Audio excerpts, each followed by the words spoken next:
자, 안녕하세요. 반갑습니다. 자, 6월의 마지막 날입니다. 30일 목요일 저녁 방송 시작합니다. 자, 6월 참 마지막 날까지 힘겹게 합니다. 고생 많고 심리적으로도 많이 힘드실 텐데. 자,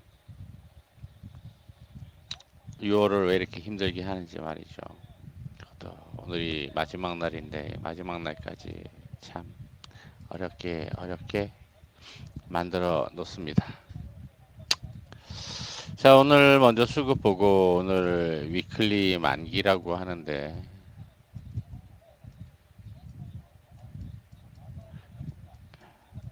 좀 위클리 만기 우리가 좀 이해해야 될 것들이 좀 있어요. 주식을 하면서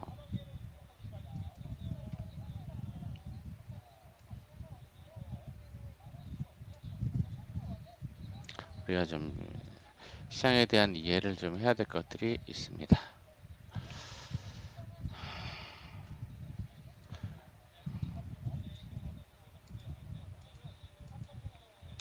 뭐냐면 이런 거죠.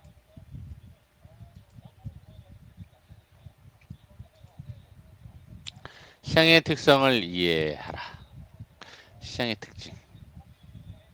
시장이 왜 이 모양 이 꼴인지, 뭐 때문인지 이해를 해야 돼요. 사실.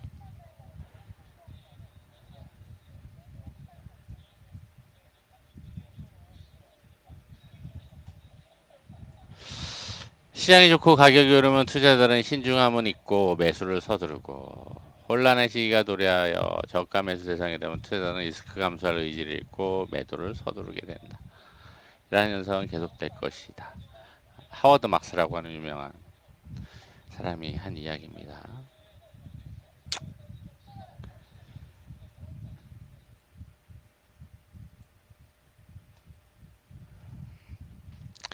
여기서 이야기는 시장의 특성을 이해하라. 이 이야기는 이제 패닉셀과 오버슈팅과 언더슈팅에서의 특징을 이해하라는 의미로 볼 수 있는데 그걸 떠나서도 좀 이해를 하고 가야 될 부분 생각해 볼 필요가 있겠습니다.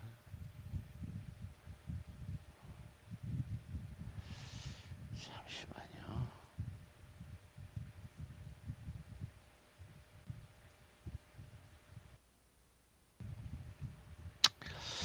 자, 시장의 특징을 좀 이해를 해야 되겠습니다. 우리가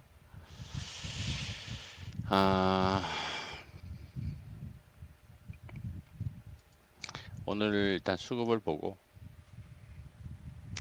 위클리 만기 타겟이 아래쪽은 아니었던 거로 보여지는데 아래쪽 왜 그랬는지 좀 추정을 좀 해보고요. 그리고 현재 미 선물은 뭐 마이너스 한 1.5%, 1.4% 정도 내려와 있는데 유럽도 2% 넘게 밀리고 있고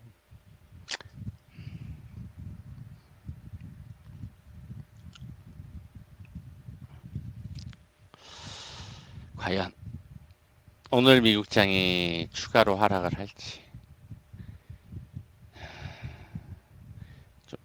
몇 가지 시나리오를 좀 생각해 봐야지 될 상황입니다. 수급적인 측면에서 요게 묘합니다. 요게 묘합니다. 정말 묘합니다. 그래서 만일에 내일 반등을 한다 그러면은 외인들이 지수를 핸들링 하기 때문에 우리 지수의 방향성을 놓고 볼 때 예측하거나 선행지표로 볼 수 있는 건 외인들의 파생 포지션이거든요.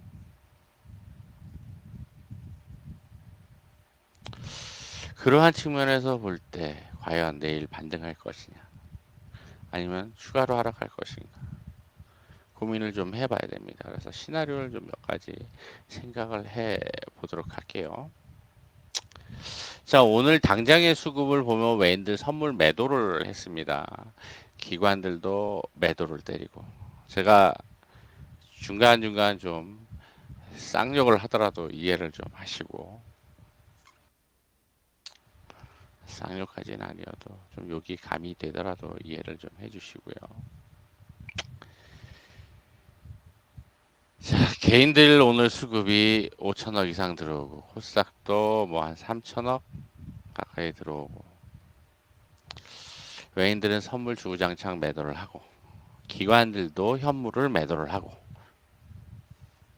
그런데 기관들 중에서 뭐 투신도 있고 연기금도 있고 금융투자도 있고 사모펀드도 있고 등등등등 많이 있습니다. 다른 쪽은 영향력이 상대적으로 적다고 치고 금융투자, 연기금, 투신, 사모펀드가 좀 영향력이 있다고 치고 볼 수 있을 텐데. 근데 왜 연기금 저 새끼들은 왜 지금까지 계속 매도만 할까요? 지난주 무방 때도 이야기했는데 아직 특별한 원인은 없어요. 오늘 환율이 1,300원 넘었다가 결국에는 마이너스로 마감이 됐는데도 지수는 중가상 저점을 만들었습니다. 완전 쓰레기장을 만들었죠.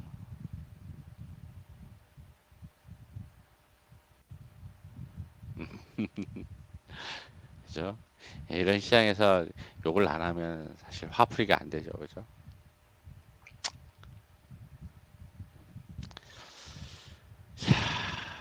그런데 지수는 저점 만들어 놓고 외인들은 지수 저점보다는 수급을 보면은 이 새끼들 계속 매수하는 듯 사다 매도하고 매수하는 듯 사다 매도하고 계속 이직거리 하고 있어요. 진짜로 개쓰레기 새끼들. 욕 좀 할게요. 예전에는 안 그랬어. 근데 올해는 특히 개쓰레기 짓거리 하고 있는 놈들. 금융투자는 워낙 매수를 많이 해주었었기 때문에 일정 부분 차익거래 물량 나와야지 돼요. 그건 당연해요. 그럼 뭐 이해해. 계속 매수해준 게 있기 때문에 그렇다고 쳐. 근데 이 새끼들은 뭐 하냐고 이거. 그 많은 돈 가지고서 도대체 뭔 짓거리 하고 있는지 모르겠어.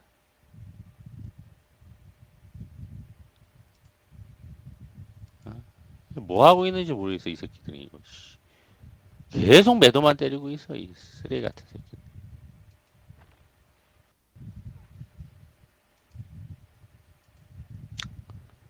자, 뭐 제가 이렇게 한다고 해서 뭐 저들의 행태가 바뀌는 건 아닐 테지만.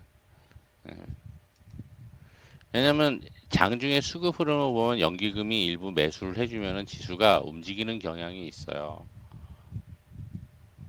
왜 그러냐면 시장 거래 대금이 워낙 많이 감소되어 있기 때문에 연기금의 자금으로도 시장이 움직여진다니까. 그런데도 이 새끼들은 안 하고 있다니까요. 열 받잖아. 열 안 받아요? 속 터지잖아. 갖다 불사르고 싶잖아. 옆에 있으면 막 똥침 주고 싶잖아. 싸대기 올려붙이고 싶고. 수급 흐름 보면은 지수 움직임이 연기금에 살짝 매수해준다 그러면 탁탁 튀어 올라요. 매도 때리면 내리고. 외인들 선물도 같이 움직이긴 하지만. 시장 거래대금이 오전 1시간 코스닥 거래대금이 2조 원이야. 올해 들어서 최저 거래대금이.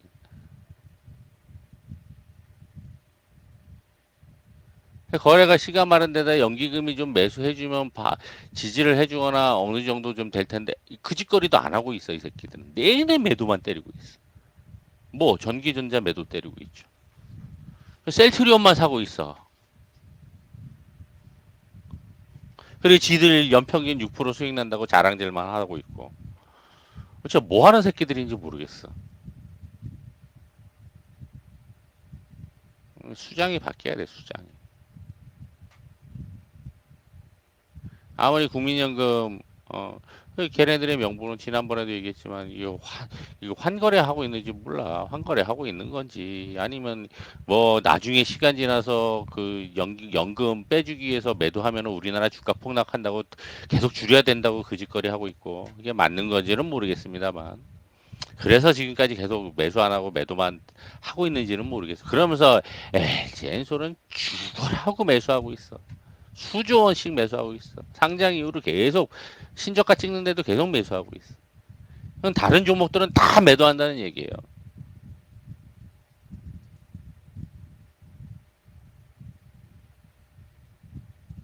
이해되세요?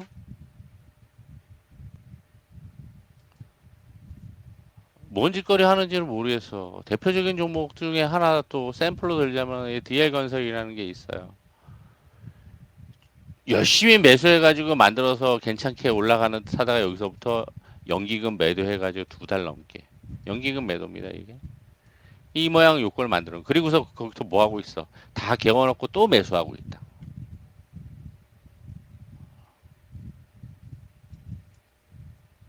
여기서 매수했다가 이거 매도한 거는 뭐예요, 이거?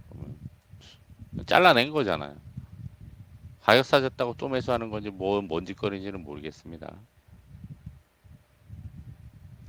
그러니까 올해의 페닉셀들의 주범은 연기금이 작용을 했어요. 그거 여러분들 그 시장 특징 이해하고 가셔야 됩니다.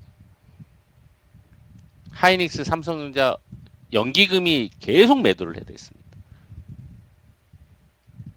여러분들의 돈을 망친 주범 중에 하나는 연기금이에요. 화 안 나요? 쓰레기 새끼들.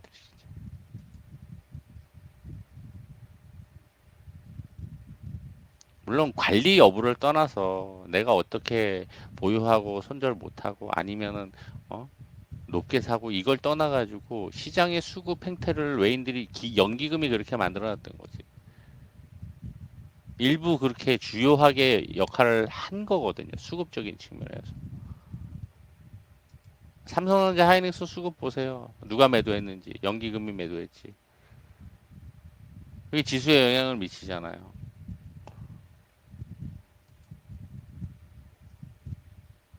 그걸 놓고서 맨 아래가 연기금입니다.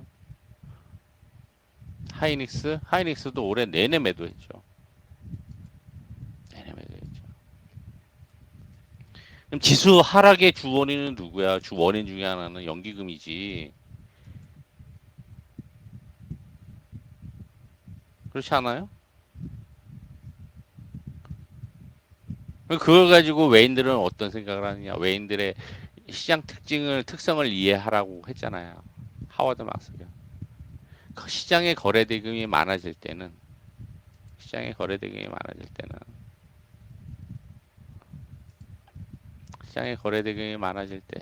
개인들이 들어오고, 기관들이 들어오고, 할 때는 외인들이 정해진 물량 가지고 들어오는데 한계가 있어. 외인들도 바닥에서 여기서 많이 샀네. 그죠? 파생 게임을 해간단 말이에요. 지분 놓고. 무리하게 한국 지분 늘리지는 않아요. 배당 받아가면서 거기서 뭐 한다? 매달 파생 게임 하는데 매달 해오던 게 2년 조금 넘어서면서부터 코로나 전후부터 뭐가 생기냐면 주 단위로도 생겼어. 위클리라고 하는 게.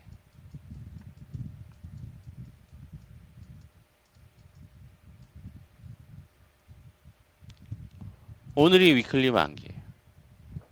위클리 생겨놓으니까 매주 한 달에 한 번씩은 너무 지겹다 이거지. 아, 지랄하고 한 달에 한 번씩 어떻게 해? 그거 먹고 있어. 주 단위로 먹자 우리 만들어 보자. 위클리 만든 거야. 아, 금융에서는 아 그래? 그런 게 있어? 한번 해볼까? 그래. 시장 변동성 완화 요건 타이틀은 좋아. 시장 변동성 완화시킬 수 있는 명분이 된다. 개소리 하고 있네. 씨, 우라질 놈의 새끼들. 개미들 피 빨아 처먹으려고 만들어 놓은 상품이란 말이죠.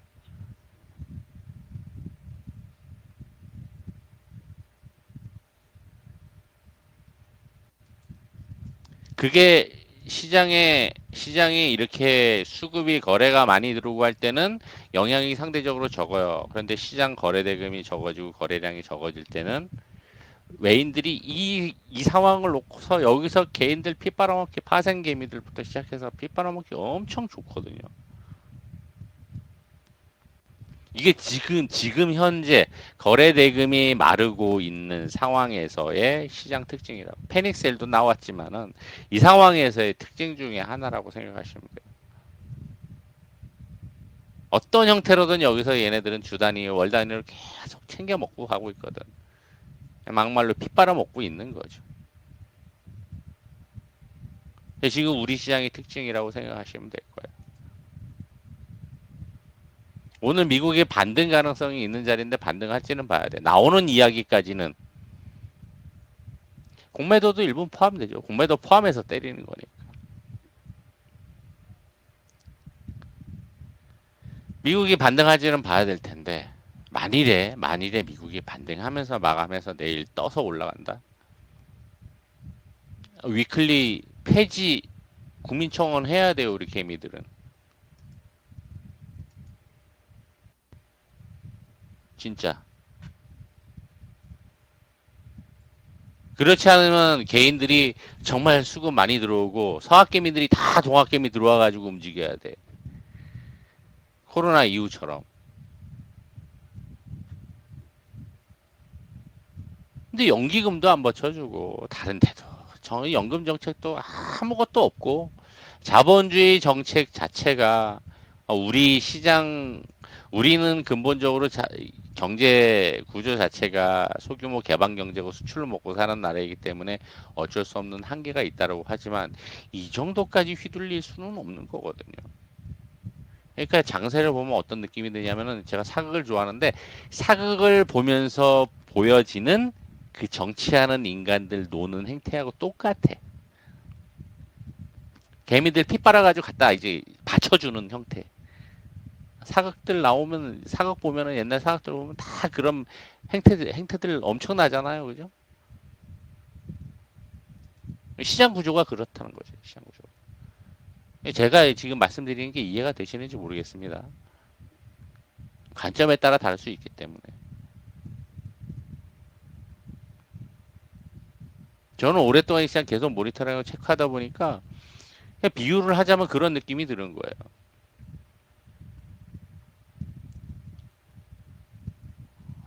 진짜 더럽죠. 그거를 그 윗대가리들은 의사결정하는 사람들은 정책 위반하는 애들은 아니야 이거지. 절대 모르지. 뭘 알아. 주식을 해보지도 못하는 인간들이. 그 위치 가서는 주식 못하잖아요. 주식하면 안 되잖아. 우리나라 법상.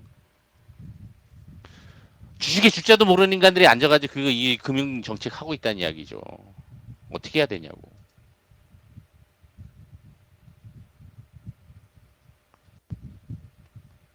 그런데도 우리는 거기서 생존을 해야 되잖아.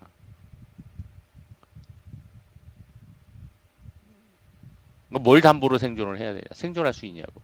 어떻게 해야 되냐고. 결국엔 시간이에요, 시간. 시간을 담보로. 아파트를 담보로 가는 게 아니라 시간을 담보로 가야 된다는 얘기예요. 시간을 담보로 가기 위해서는 어떻게 투자를 해야 돼? 빚이 안 되고, 레버리지 안 쓰고, 여유 자금 가지고 주식 투자를 해야지 시간을 담보로서 시간을 이겨갈 수 있다는 이야기. 우리나라는 유독 이러한 변수들이 작용을 하기 때문에 어떨 때 보면은 정말 개쓰레기장이에요, 개쓰레기장.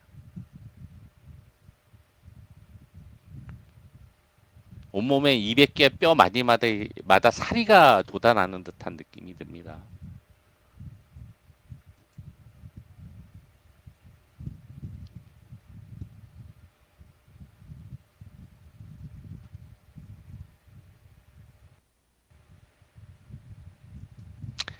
그러니까 온몸 관절에 사리가 생기니까 그 관절에 생기는 사리를 없애기 위해서 먹는 약이 있죠, 그죠? 주님을 모셔야 되고 등등등등. 아, 그래서 사실 이러한 행태 보면은 답답한 게, 아, 연기금의 연금 정책도 바뀌어야 되는 거, 바뀌어야 될 것들이 꽤 많죠. 연금 정책도 바뀌어야 되는 거고.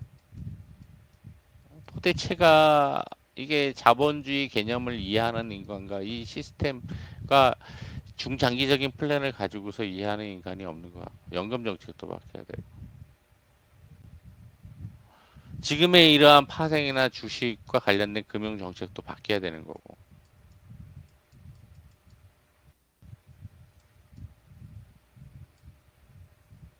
MSCI 지수 편입되기 위한 노력을 해야 되는데, 전에도 몇 번 이야기했었는데 MSCI 지수 편입 되면은 우리 지수가 이러한 휘둘림이 안 생길 수 있어요.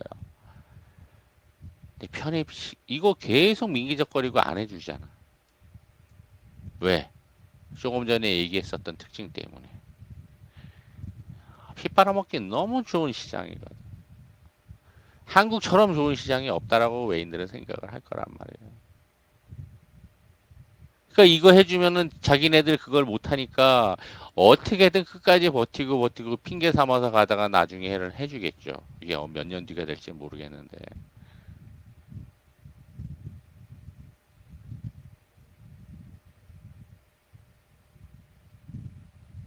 주체별로 돈이 제일 많은 주체가 개인들이에요.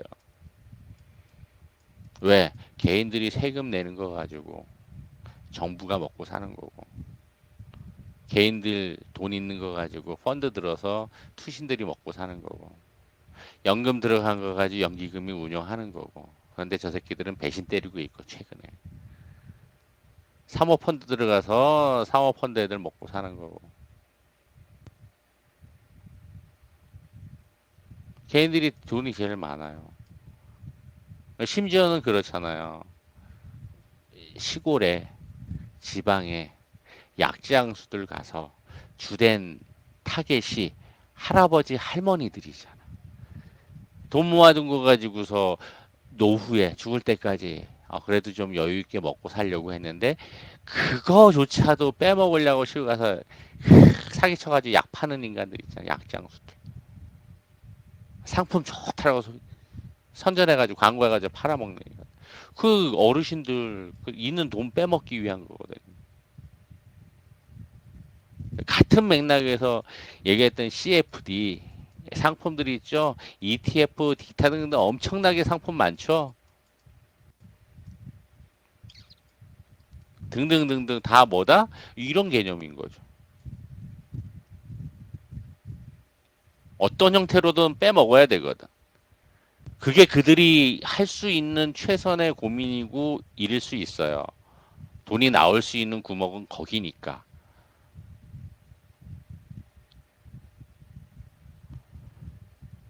그렇게 수많은 개인들은 이 시장에서 이 시장에서 당하면서 살아가면서 생존하는 사람들은 생존하고 실종 가족 3명처럼 루나 때문에 자살한 사람들도 있는 거고.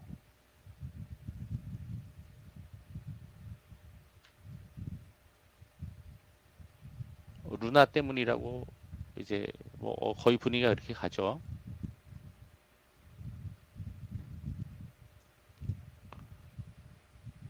이 지금 현재 우리 시장의 판때기, 판때기. 막말로 판때기라고, 판때기.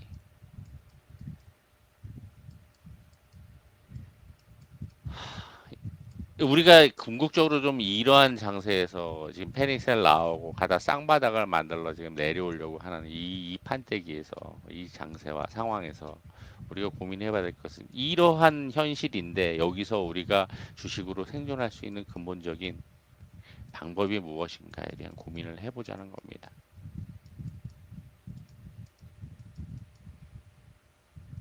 외인들은 외인들이 시장을 주도하고 움직이는 주체예요. 외인들은 배당이 목적이에요. 배당. 이것도 우리가 이해를 해야 되잖아. 배당. 배당. 기관들 아니잖아. 이제 분기단위 트레이딩이고 차익 실현이고.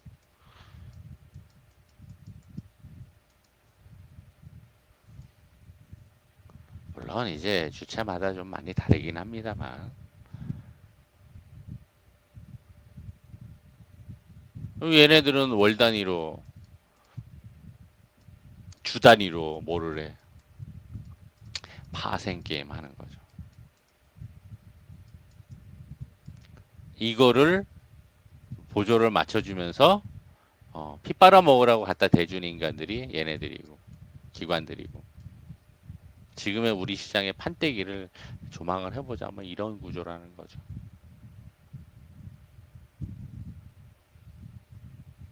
이 시장의 판때기가 이래.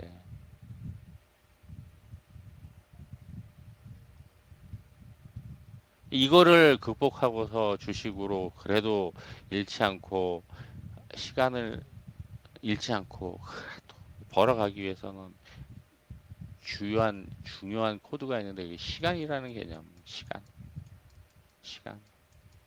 제 아무리 변동성을 만들더라도 이 시간을 이길 수는 없습니다. 시간이 지나면 시간이 지나면 아무리 실적 좋은 애들도 시장이 이러면은 꽝이잖아요. 매도 나오잖아, 투매 나오잖아, 매도하고 싶어지잖아. 시장 이런 상황이면은 다 자르고 싶고 손절하고 싶어지잖아요. 똑같은 심리인 거지. 인간의 심리가 그대로 반영이 되는 거거든요. 원시시대나 지금이나 인간의 본성과 심리는 제가 공부해본 바로는 절대 변함이 없더라고요.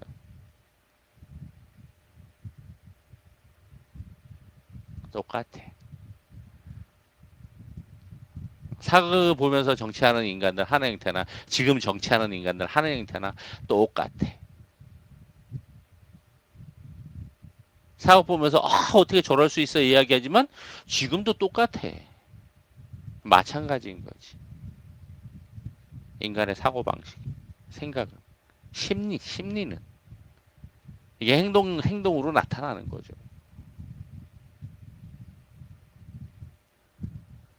그러니까 우리가 주식 투자하면서 가장 주요하게 생각해야 될 변수와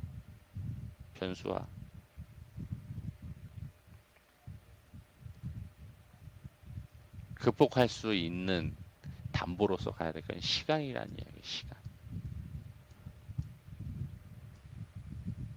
이게 아니면은 초단타 쳐야지. 1% 뛰기 해야지. 매수하고 2% 올라가면 매도하고, 매수하고 2% 올라가면 매도하고, 매수하고 2% 빠지면은 손절하고, 손절하면 또 반등하고. 반복해야지. 젊었을 때는 할 수 있는데 그게 50, 60대서도 할 수 있겠냐 이거지. 이런 부분들을 종합적으로 고려를 해본다 그러면 결국에는 주식 투자는 시간에 투자를 해야 되는 거야. 시간에 투자.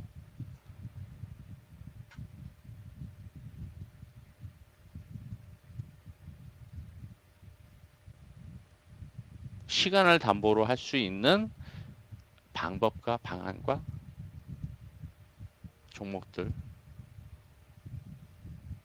생각을 하고 가자는 이야기입니다. 맨날 2, 3%, 3, 4% 단타 먹는 것도 좋아. 언제까지 평생 갈 거냐고. 나이 70, 80대서도 그거 할 거냐고.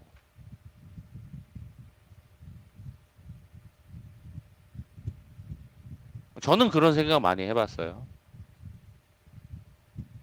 지금보다 젊었을 때부터 트레이딩 많이 했었으니까. 그때 가서도 이 짓거리 하고 있어야 되나? 그 생각을 많이 했단 말이에요. 내가 할 수 있을까? 손가락이 움직여질까? 머리가 그렇게 빨리 돌아갈까? 내 몸이 그렇게 반응을 빨리 할 수 있을까? 눈으로 보는 것만큼 내 행동이, 내 손이 빨리 움직여질 수 있을까? 그런 고민들 많이 했었거든요.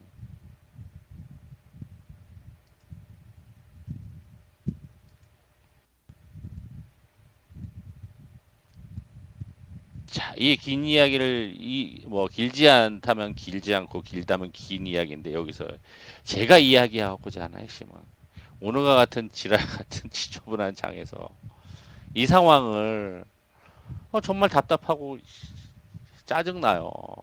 진짜 저도 하루 종일 보면서 그냥 온몸에 사리가 돋아서 관절마다 그냥 막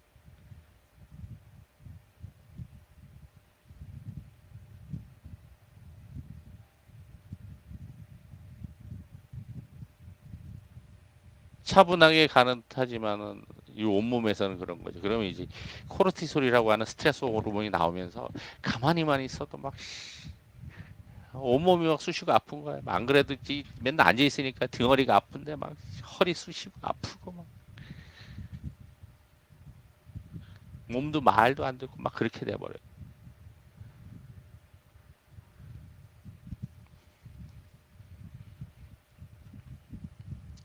그러니까 우리는 결론적으로 주식을 함에 있어서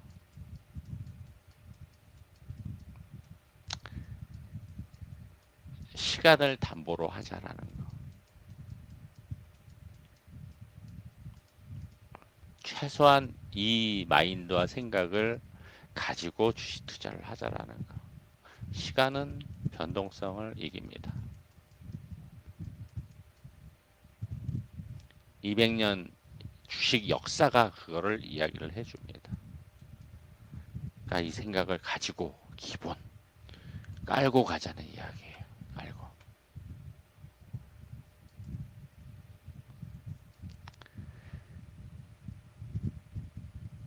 오늘도 설마 했는데 외인들 수급이 한 3천 저가가 아마 3천 4천 개 정도 매도를 했었네요. 이 종가에 이거를 4,500개를 매수를 했어요. 외인들이. 기가 막히고 코가 막히는 거예요. 설마 여기서부터 이렇게 싹 올라올까 싶었더니만 종가에 매수를 하는데 기관들 매도한 물량 이 빙신새끼. 항상 그래요. 이거는 99%. 장중에 왜 기관들이 선물 매수하면 그 장세는 계속 매수한다 그러면 그날은 밀리는 장세예요. 확률적으로 그러니까 기억을 해 두시고요. 결국에 막판에는 그 물량 누가 받았어? 개인들이 받고 외인들이 받았어. 이거 뭐야?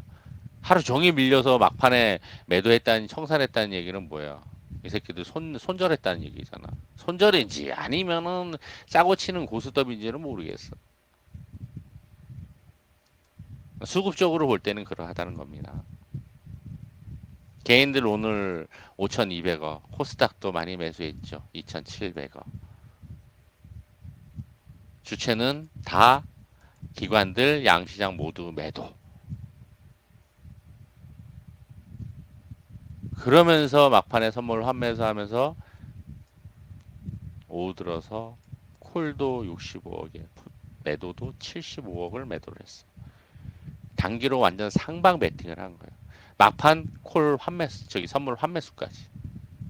자, 이거를 오늘 위클리 만기라고 하는데 만기 날 저렇게 만들어 놓고 지수를 종가를 저가를 만들어 놓고 환매수하고 장중 내려올 때마다 콜을 매수해서 왕창 늘리고 품 매도해서 왕창 늘려놓고 한 이걸 어떻게 해석을 해야 될 것이냐.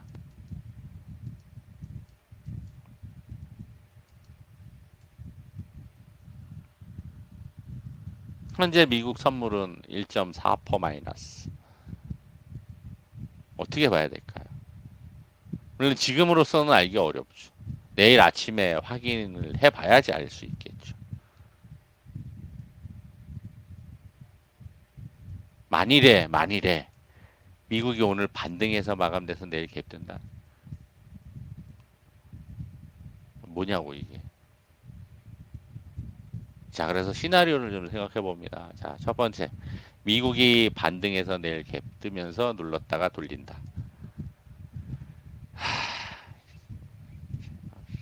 꼭지 돌고 막 스팀 나오고 그러죠, 내일 그럼.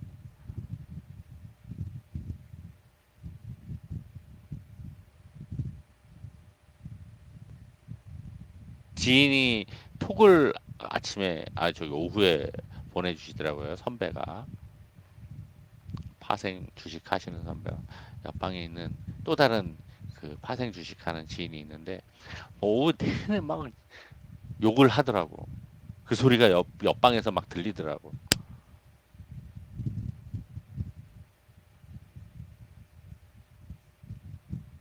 어제 미국이 하락 안 하고 그냥 보합 약보합 마감했기 때문에 오늘 이렇게 밀리라고는 어느 누구도 생각을 못 했겠지. 어제 좀 상대적으로 강한 게 있었던 것도 있지만은 그래서 밀렸을 수도 있겠지만 오늘 시장은 뭐 그럴 수 있는 시장이었다라는 거죠. 그 얘기를 들으면서도 느낀 건데. 그래서 제가 그랬죠. 200개 마디마디 뼈 마디마디마다 사리가 돋는다고. 약간의 우스갯소리로 그렇게 답을 했었는데 오늘의 장세였어요. 그래서 만일에 내일 갭 떠서 상승해서 상승 마감하고 우리가 상승한다. 그러면 완전히 뒤통수 맞는 상황이죠. 종가를 봐야지 알아요.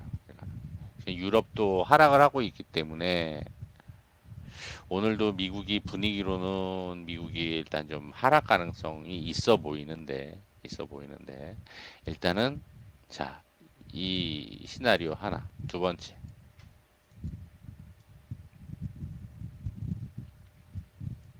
미국이 오늘 하락한다. 하락하면 한 2% 가까이 하락할 수도 있어요. 하락, 하락. 내일 개파락하겠죠. 그러면 상황에 따른 저점 이탈할 수도 있어요. 일단 시가는 반영할 테니. 그러면은 이탈하고서 아래꼬리 달거나 올려줄 가능성도 있습니다. 만일에 하락하고 저점 이탈하고 상바닥에서 짝꿍둥이로 저점 이탈 반등을 한다. 이후에 미국이 반등을 하는 모습이 나오면서 여기서 지수가 또 올라간다 그러면은 이번에 올라간 거보다 반등 탄력이 더 강할 가능성도 있습니다. 그러니까 두 번째 시나리오에서 확인해야 될 것은 이 부분. 저점 이탈 반등할 수 있느냐. 아니면 이탈하고 더 내려갈 것이냐. 더 내려가면 2200이에요. 거기까지는 막 4, 5% 내려가야지.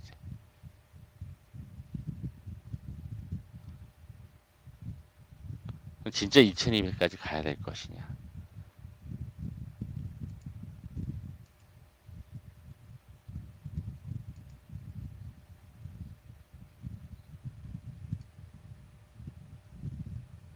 2200. 2210이 마이너스 7이니까 지금 마이너스 2% 가까이에서 5% 정도 내려오는 공간이죠. 당일로는 커요. 그 정도는 아니라고 보는데 그렇다라고 하면은 연속해서 미국이 하락하지 않는 이상은 거기까지는 쉽지는 않을 거라고 보여지고 그러면 저점 이탈 반등 정도까지는 생각을 해볼 수 있는 거겠죠. 그 정도 공간은 나올 수 있을 테니. 그러면은 이탈 반등을 한다 그러면 오히려 여기서 잘 만들어서 기술적으로는 올라갈 자리인데 이탈 반등한다. 그리고 뭐 분봉에서 양봉을 좀 만들면서 마감해주고 내일 양봉을 만들어서 올려준다 그러면은 다음 주에는 오히려 반등 탄력이 더 커질 수가 있거든요. 기술적인 흐름상 기술적인 힘이 있기 때문에 그럴 가능성도 있어서 그 가능성도 일단 봐야 된다는 거. 두 번째 시나리오에서 체크해야 될 포인트.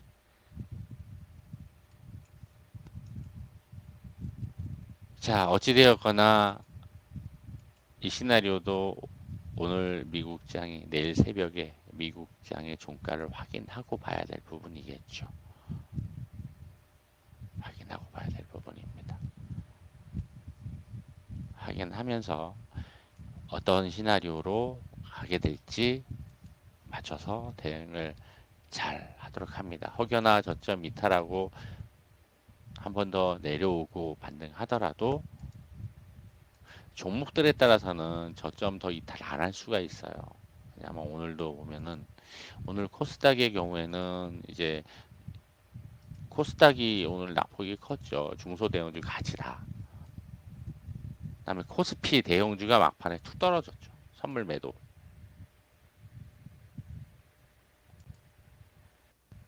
근데 종목별로는 계속 이야기했었던 종목이지만 만일에 내일 뭐 1, 2%, 2, 3% 밀렸다가 반등하더라도 이 종목별로는 이런 애들이 이렇게 올라오잖아요. 그죠? 물론 사우디 쪽에 쌀마니주도 하는 뭐 네옴시티, 미래형 도시개발 때문에 이제 수혜 때문에 이제 관련주들의 움직임이 좀 나옵니다. 대형 건설주하고 중소형 건설주하고 그리고 최근에 올해 봐야 될 섹터 중에 주요 섹터 중에 제가 중공업 이야기 많이 했었잖아요. 연말 연초 중공업 계속 좋은 이야기 많이 나오고 있죠. 그러니까 지수가 장세가 이러니까 탄력적으로 많이 오르지는 않지만 오늘 같은 날도 되게 강했죠. 우리 포트 있다고 이야기했잖아. 대형주 중에 몇 개 중에 이런 애들 일단은 올라오고 나면은 여기서 이렇게 쌍바닥 만들면 좀 매수할까 했더니만 그 이야기 때문에 그쪽으로 좀 수급이 관련돼서 수급이 들어온 것으로 보여지니까 밑으로 저점 깨고 내려오지는 않겠죠 사실. 그러니까 이렇게 움직였던 종목들은 조금 더 양호할 수 있고 좀 약했던 애들은 뭐 쌍바닥 모습을 만들면서 돌릴 수도 있을 거니까 종목별로는 좀 차이가 있을 수 있을지언정 오히려 아마 대형주 중심으로 지수가 밀릴 수 있기 때문에 아마 개별주들은 상대적으로 최근에 반등폭이 컸기 때문에 아마 저점 이탈하는 모습은 확률적으로 안 나올 거예요. 그럴 가능성이 높습니다. 그렇게 보여집니다. 적절하게 어디서 추매나 신규 매수나 해야 될 것인가에 대한 고민을 기술적인 흐름과 함께 좀 타이밍을 좀 타점을 좀 잡아보시는 것도 괜찮으리라고 생각을 합니다.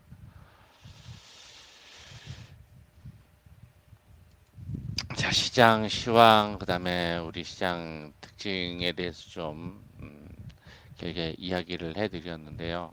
지금은 뭐 종목 뭐 매수하고 매매해서 수익 나고 안 나고 이런 게 뭐 크게 중요한 것은 좀 아니라고 봅니다. 그래서 뭐 해서 수익 나고 뭐 이런 얘기보다는 이제 시장의 흐름과 좀 독특한 우리 시장만이 갖고 있는 특징 좀 이해하시고 어, 상황에 따라서 뭐 저점 이탈하더라도 어떻게 좀 멘탈 가지고 갈 것인가에 대한 이야기를 좀 해드렸어요. 잠시만요.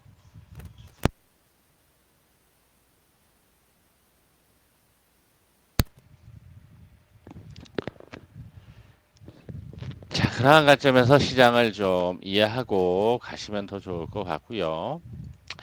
자, 만일에 지수가 여기서 반등을 뭐 저점 이탈하든 아니면 그대로 반등을 하든 하더라도 사실 여기 엊그제도 좀 이야기 해드렸었는데 1월에 패닉셀 부분을 좀 빗대어서 이야기를 하더라도 이때는 좀 더 반등폭이 컸었죠, 그죠? 이만큼 나오다가 좀 밀리고 했는데 여기는 좀 짧게 쌍바닥이 나오는 모습으로 흘러가서 조금 안타깝습니다. 좀 더 올라갔으면 좋았는데 이래 놓고 막 쓰리바닥 형태 나오고 저점 한번 이탈하고 올라오면서 여기서부터 거래가 좀 증가를 했어요. 그러니까 나오고 나서부터 한 달 이상이 지나면서부터 거래가 증가를 했었거든요. 종목들도 좀 탄력적이고. 그러니까 시장은 이러한 시간을 두고 움직일 가능성도 충분히 생각을 해야 됩니다. 이 인간의 투심으로 놓고 올 때, 인간의 심리로 놓고 올 때도, 그래. 지금의 물론 이제 침체라는 이슈와 금리 인상이라는 이슈와 인플레라고 하는 이슈가 같이 맞물려서 과연 어느 쪽의 비중이 크게 시장에 작용을 할 것이냐. 저울질하면서 시장은 자꾸 변동성을 만들고 오르지를 못하게끔 작용을 하고 있는데 저 때와는 좀 다른 이슈들이 작용을 하는 것도 있긴 하지만 투심은 이러한 불안감 속에서 시간이 지나고 조금 더 반등해주고 내려왔다 또 반등하고 이러면 이제 바닥 다지는 모습이 나오고 이 정도 되면은 좀 웬만히 좀 바닥이 됐을까? 종목들도 움직여질 수 있을까? 일부 좀 움직여지는 종목들도 나오고 조금 분위기도 사그라지는 것 같고 그러면 이제 돈을 싸들고 들어온단 말이죠. 그 정도의 시간이 이때도 보면은 한 달 이상이 걸리더라는 겁니다. 8조 9천억. 거래량 계속 감소. 코스닥은 얼마? 6조 3천억. 거래 계속 감소. 감소하고 있죠. 이 거래가 증가하지 않는 이상은 이때처럼 이때만큼 이렇게 증가하지 않는 이상은 외인들 손아귀에서 정말 파생 게임으로 놀림당하기가 쉬운 수밖에 없다라는 생각을 저는 지울 수가 없어요. 그래도 그 또한 어떤 형태로든 견디고 가야 될 부분이죠. 시간을 담보. 그러니까 조급하면은 지는 게임입니다.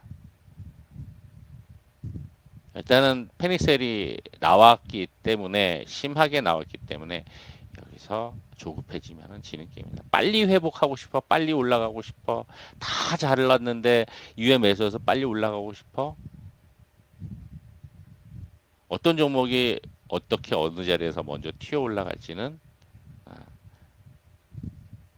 아무도 모르는 거거든요. 그러니까 절대 조급증을 내려놓고 그 시간을 좀 더 생각을 하실 필요가 있겠습니다. 신용도 계속 줄을 줄 알았더니 어제는 늘었어요. 아마 막판에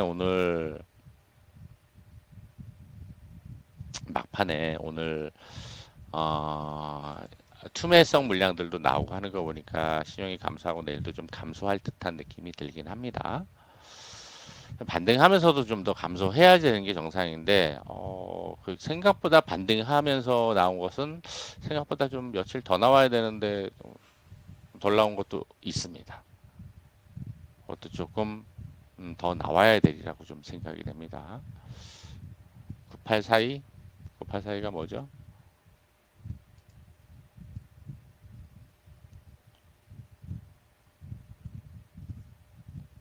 9842 화면이 뭔가요? 9842 옵션 이거 주체 비교요? 예. 요거. 그래서 어떤 거?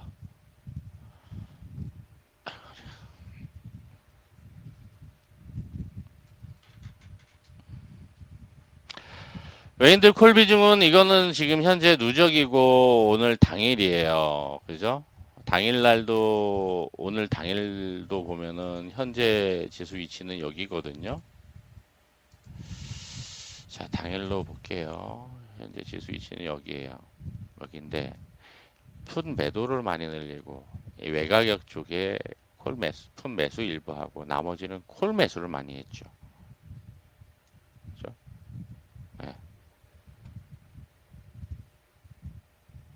예, 그렇죠. 상방의 비중이 높아요. 현재 보여지는 물론 이거는 이 증권사마다 조금 다르긴 하는데 수정 데이터가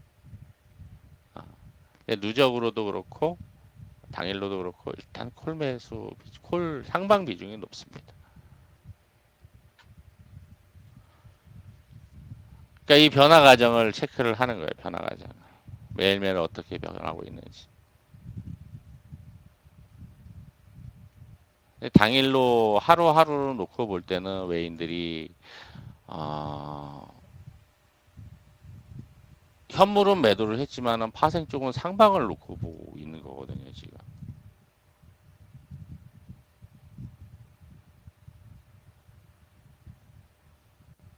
선물도 막판에 매수하고 있고.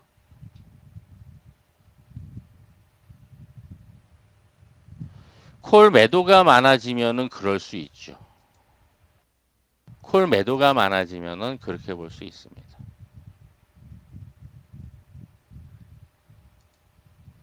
콜 매도가 많으면 여기서 이렇게 매도가 많아진다 그러면 하방의 비중이 높아지는 거죠. 그러니까 콜 매도로. 이게 파란색이다. 이게 다 파란색이다. 여기도 파란색이다. 그럼 위로 올라가기가 어려운 거지. 가둬놓고 가려고 한다라고 해석을 해볼 수 있죠.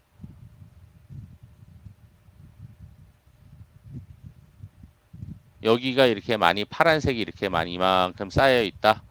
그러면은 지수는 많이 못 올라가고 이 정도에 갇혀서 갈 가능성이 높다라고 볼 수 있는 거고요. 해석을 이렇게 해봅니다. 근데 지금 매수가 여기까지 이렇게 쌓여 있으니 매수가 쌓여 있으니 그죠? 적어도 위쪽에 비중을 두고 푼 매도도 많죠.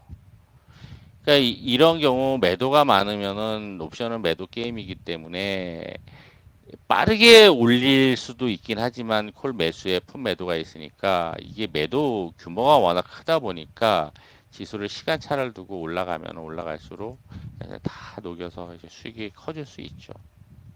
변동성 크게 안 가더라도.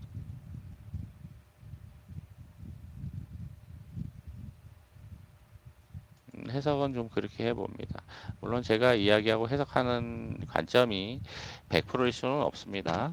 하지만 뭐 지금까지 경험치와 포함해서 읽어오고 해석해왔던 바로는 신뢰도가 높습니다. 오늘은 콜 매수가 많았죠.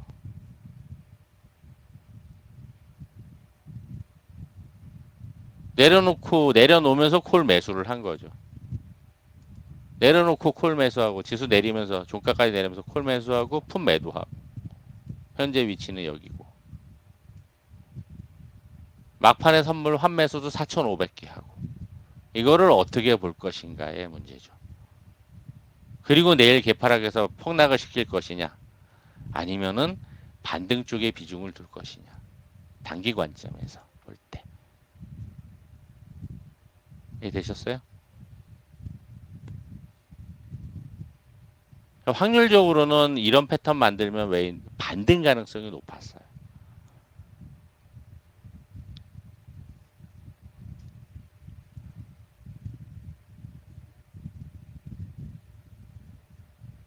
금액이 플러스고 금액이 플러스인 경우는 그거 금액이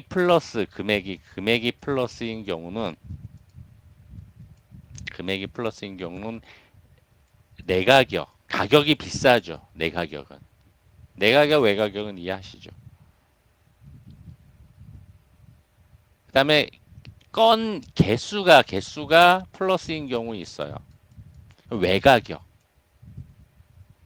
그러니까 이제 이렇게 볼 수 있죠. 그거를 직접적으로 볼 수 있는 게 이런 케이스예요.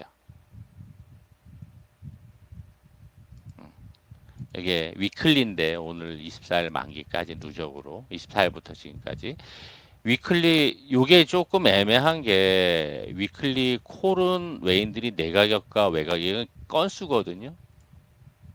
건수도 플러스고 금액도 플러스예요.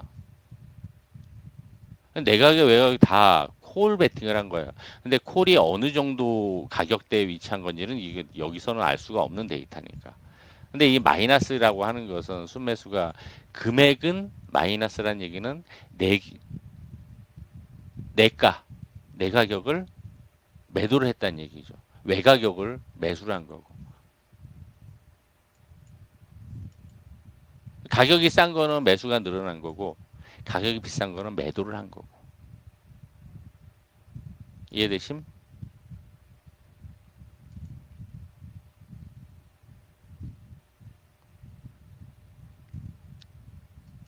그렇게 볼 수가 있습니다. 가격별로 현재 지수를 생각하고 가격별로 가격대가 달라지니까. 그렇죠. 그렇게 나타나는 거예요. 왜? 가격이 달라지니까. 가격이 달라지니까. 0.1과 1의 가격 차이가 크잖아요. 그죠? 25만 원과 2만 5천 원. 2만 5천 원짜리를 100개를 매수했느냐, 25만 원짜리 100개를 매수했느냐, 달라지는 거니까.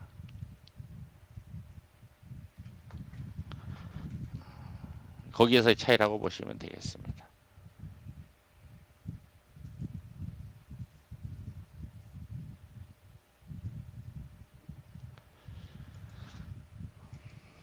아, 뭐 그럼 나그네님은 훨씬 더 잘하실 테니까. 아무튼 제가 해석해왔던 방식은 그러한 쪽으로 좀 해석하면서 왔었던 부분이라 제가 뭐 100% 맞다라고 이야기는 할 수 없지만은 그렇게 시장 흐름을 읽어가는 도구로서 활용을 해왔습니다.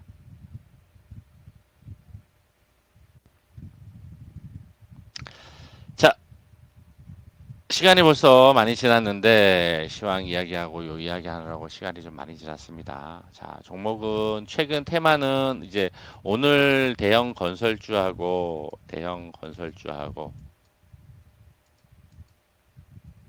네, 중소형 건설주들도 움직였죠. 뭐 때문에 사우디발 사우디 왕실에서 살람과 이재용 부회장의 친분이 있다 보니 그래서 삼성물산도 그래서 움직였습니다. 삼성물산도 그래서 움직였어요. 아, 강군님 오셨군요. 예. 예.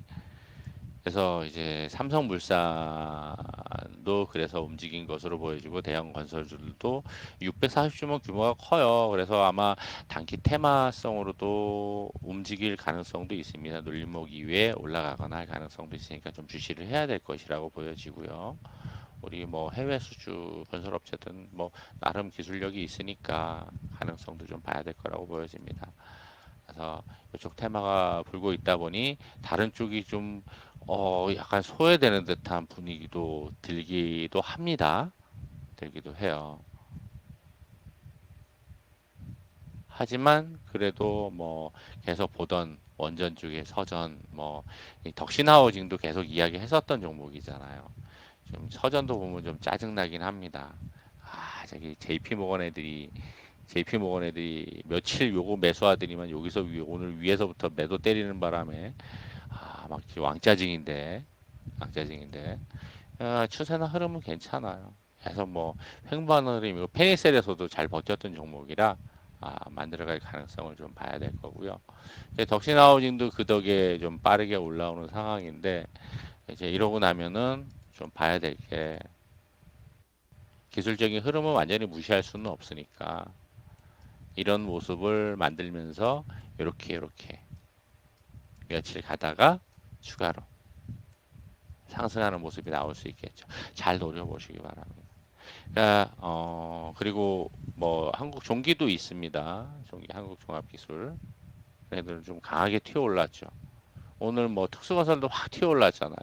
와, 1200에서 어떻게 기가 막히게 내려왔다가 튀어 올라온단 말이죠. 페닉셀 때문에 1200에서는 딱 터치하고 올라온 건데 이제 이러한 종목들을 보면은 물론 이제 연관되어 있는 이슈가 있다 보니까 좀 더 빠르게 올라온 것도 있을 수 있어요. 있을 수 있습니다. 하지만 뭐 살람이 그렇게 하고서 뭐 상황이 그럴 줄은 어느 누구도 몰랐던 거죠. 그러니까 우리가 쉽게 우를 범할 수 있는 것 중에 하나가 이런 패닉셀에서는 어떤 형태로든 아까도 이야기했듯이 이후에 만들어가고 투심이 안정되고 수급이 들어오는 데까지 1월 달만 해도 한 달 반이 걸렸어요. 한두 달의 시간이 소요돼야지 그나마 좀 괜찮아질라나 하고 들어가 볼까 하고 들어오는 사람들이 있을 수 있다는 이야기죠. 인간의 심리상. 그러니까 어떤 형태로든 견뎌야지 되는 구간이에요. 무조건 견뎌야 되는 구간이라고. 손절이 능사는 아니에요. 지금 가격대에서는. 지금 지수 위치와 가격대에서는. 그러니까 어떤 형태로든 견뎌야 되는 거죠. 혹여나 손절을 하더라도 교체해서 좀 더 빨리 올라올 수 있는 종목이 나올 때 바꿔타기를 해볼 수 있는 거죠. 바꿔타기 하더라도 제가 리딩하는 방식은 절반만 교체합니다. 물론 다 할 때도 있지만 절반만 교체해요. 왜? 어느 게 빨리 올라올지는 수급 흐름상 달라질 수 있는 거거든요.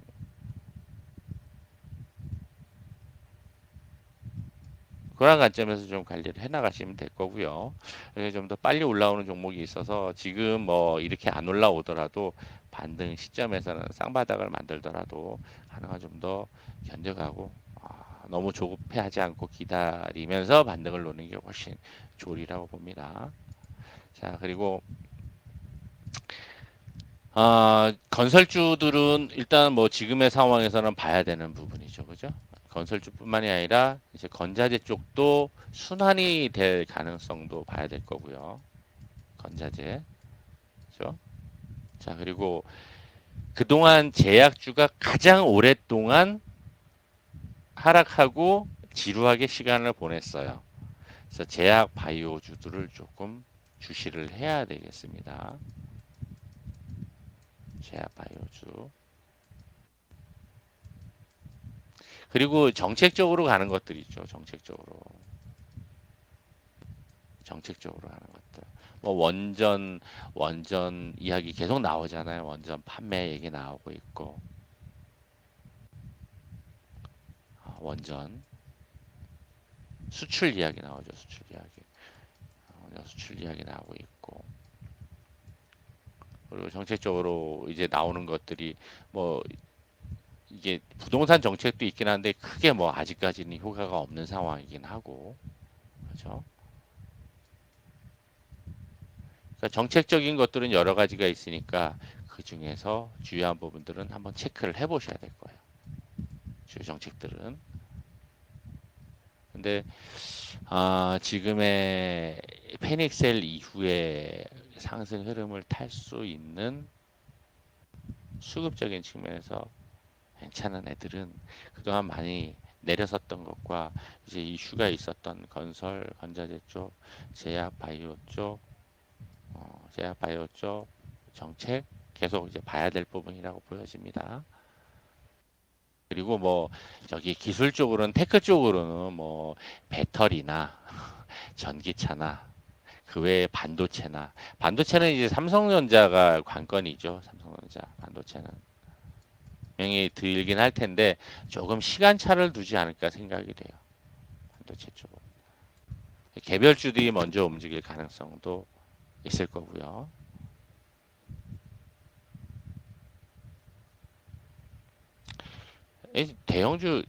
대형주 보셔야죠. 기존에 또 수급이 강하고 추세가 아주 좋았었던 애들. 기존 시세 종목들.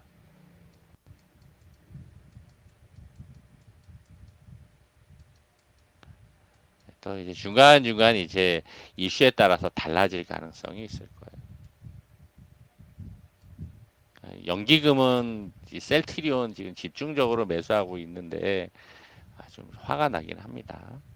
자, 어제거나 최근에 일단 테마성으로도 뭐 이제 좀 네옴시티 이야기가 나오고 있으니까 정책적인 부분들은 계속 봐야 될 거고 인플레 쪽은 오늘도 좀 움직이긴 했죠. 일부 뭐 신송도 좀 올라왔었고 움직이긴 했는데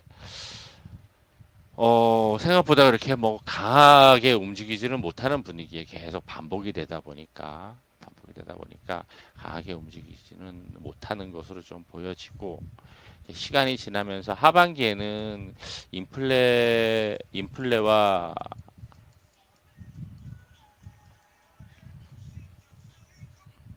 인플레와 긴축, 침체, 경기 침체. 이게 아마 적절하게 조절이 되면서 하반기에는 그냥 지금 현재 상황에서 볼 때 하반기에는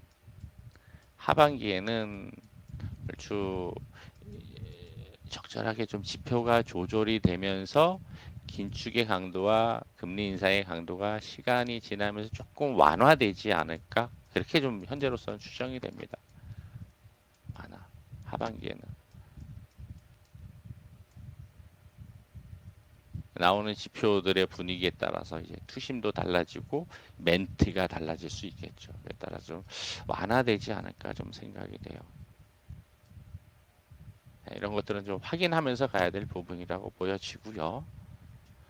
자, 아무튼 테마성 순환매 되는 종목들은 적절하게 좀 타점을 잘 잡아서 트레이딩 하는 거는 뭐 좋습니다. 좋고요.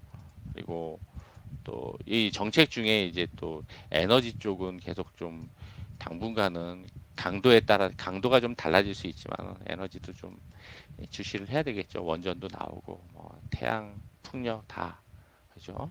그죠? 같이 맞물려서 그리고 그 뭐 트레이딩 관점에서 보는 것도 괜찮긴 하지만 기본적으로 지금의 가격대에서는 시간이 조금 소요가 되더라도 중장기적인 관점에서의 종목들을 발굴해서 현재는 보유하고 매수해서 보유하고 혹시 손실이더라도 현재는 보유하고 가는 게 맞는 구간이라고 보여집니다.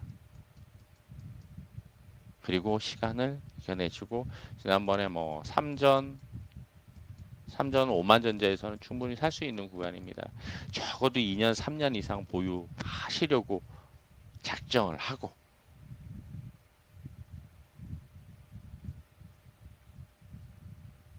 10만 전자 넘어가려면 내년 지나야지 됩니다.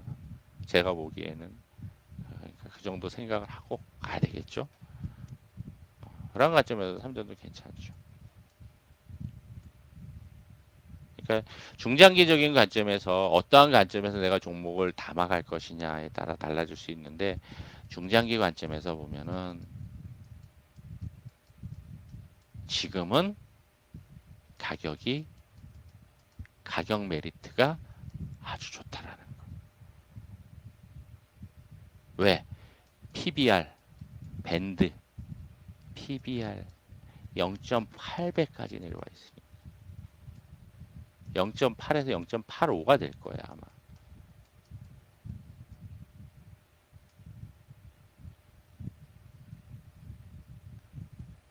PBR 밴드, 우리 지수 역사상 PBR 밴드 이 정도 내려와서 코로나 때는 0.78 이하로 내려왔었습니다.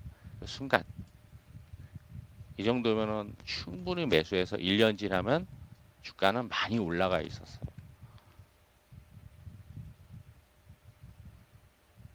그러니까 이러한 부분도 우리가 고려를 하면은 중장기가 물려서도 길게 보유를 하는데 지금 싸져 있는 가격대에 매수해서 혹은 흔들리거나 한 번 더 내려오더라도 그거 보유 못 하겠습니까? 충분히 견뎌갈 수 있는 거죠. 그런 관점에서 보면은 가격적인 측면은 충분히 된다. 이후에는 만들어가는 시간도 필요한 거다라는 거.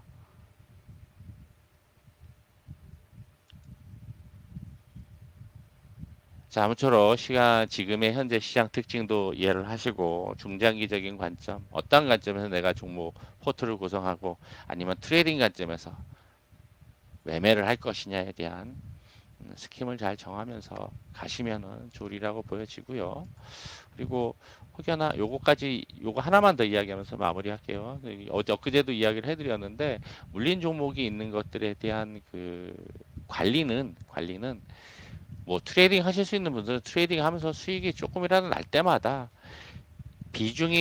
저의 원칙은 그래요. 비중이 크고 낙폭이 큰 종목 순으로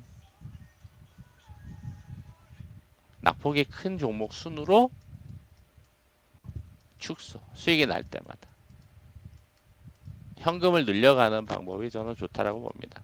현금화. 그런 관점에서 트레이딩을 하신다 그러면은 트레이딩하고 수익이 조금이라도 나면은 이제 이러한 관점에서 좀 관리하고 현금 늘려가고 그렇게 리밸런싱을 하시거나 현금을 좀 확보해 가면서 이후에 뭐 자리 잡히면은 추매 혹은 뭐 다른 계좌로 또 매수 등등 접근을 해볼 수 있을 테니까 일단 좀 그렇게 좀 관리를 해 가시는 것도 좋으리라고 봅니다. 자, 아무쪼록 좀 아직도 여전히 힘든 구간이고 시간을 가고 있지만은 조금 더 힘내시고요. 잘 견뎌 가보도록 하겠습니다. 고생 많으셨고요. 내일 하루 남았는데 한 주 마무리 잘 하시고 다음 시간에 뵙겠습니다.